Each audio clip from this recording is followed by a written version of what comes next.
Now I want to make a few edits to the styles. In fact, here, A Scandal in Bohemia and that Roman numeral 1, I would like them to be the same style, my heading 2. So I'm going to double click to get inside the box, and if I click in paragraph styles on the right and click once on heading 2, it applies it and it brings the body style closer because my heading 2 does not have a space after. I think on all of my styles I want them centered. So if I click in the words Adventure 1, that's using heading 1. And if I double click on heading 1 and make an edit, it will update heading 2 as well. So in indents and spacing, I could change the alignment to center, and both heading 1 and heading 2 update together. And I'll click OK.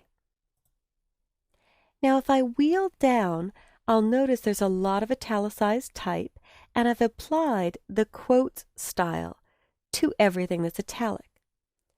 But I want to see where they are better, and I think I've decided they need a little bit of space after to separate them from the body style. So I'm going to double click on quotes and first indent them. So in indents and spacing, I'll do a left indent of 0.25 and hit Tab on my keyboard, which triggers the preview that's on. Now I'll just click the up arrow once to add a little space after so I could see single lines versus double lines a little bit more separated. And if I hit it one more time, I can get a bit more separation, and there I'm seeing that it looks a bit better to me. And I'll click OK. Now this may also help you catch spots that you've missed. So anything that's not in quotes will be in the body style, and here quoted text will be in the quote style. So I'll wheel down a bit, and everything's looking good so far. And there is one spot in this document where I have another heading 2. It's the occurrence of the Roman numeral 3. And it should jump out at me because it's on a line by itself.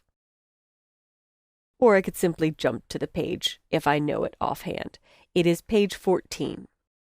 So I'm going to click on the Roman numeral 3, click once on heading 2, and now that's centered and it's that color. The benefit of having styles is if I decide I no longer want green for all of the headings, I can come back to page 1. You can navigate to page 1 here in the lower left corner and click the arrow and choose one, or I prefer to go to pages and double click on 1.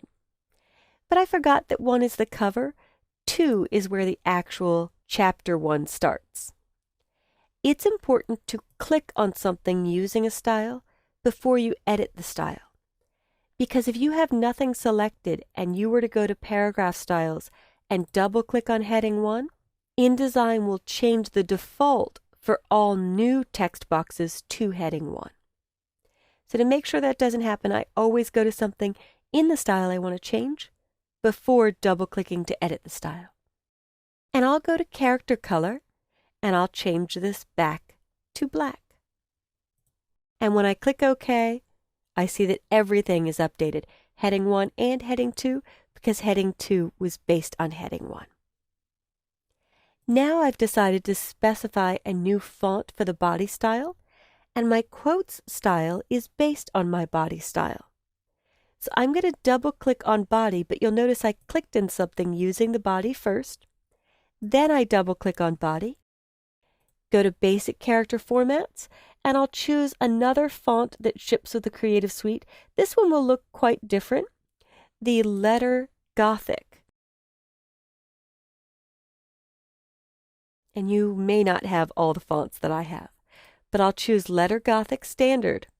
And once I see this applied to the body text, that's painful and difficult to read. So I think I'll stick with a serif font. Serifs are the fancy notches that give characters more shape. A perfect example of a serif font is Times New Roman, or Times, or Adobe Garamond Pro. But I'm going to go with Chaparral Pro, which is another font that ships with the Creative Suite. There we go. Much better, much more pleasing to the eye, and I'll leave all the size the same. But if I click OK and wheel down and click in something using the quotes, you can see that also updated to Chaparral Pro. So the beauty of using styles is it gives you global editability. In case you want to make a change, I don't have to click 4 times on every paragraph that wants to change, come up here and change it for all 18 pages in this document. In fact, after the formatting's done, in the Pages panel, I can see by this empty icon that there's nothing on page 18. I double-clicked to go there, and now I'll click the trash can once to delete page 18. The affected object on the page is probably the text box that was linked there, so I'll click OK and let it go. And now on 17, I can see everything is fitting. So explore this Holmes Chapter 1 edit document and play with the fonts you have on your system and the colors, editing your heading 1 and your body style. You don't want to edit heading 2 or quotes because heading 2 is based on heading 1, so it's best to make the change there. And quotes is based on body, so it's best to make the change there. Unless you wanted a completely different font for quotes, but that isn't really a recommended way to format a page. Usually you want 2 fonts per page, and you can use varying styles of those 2 fonts like bold or italic or light or plain. But experiment with editing styles on your own, and hopefully you'll gain an understanding for why we start with styles and how powerful they are.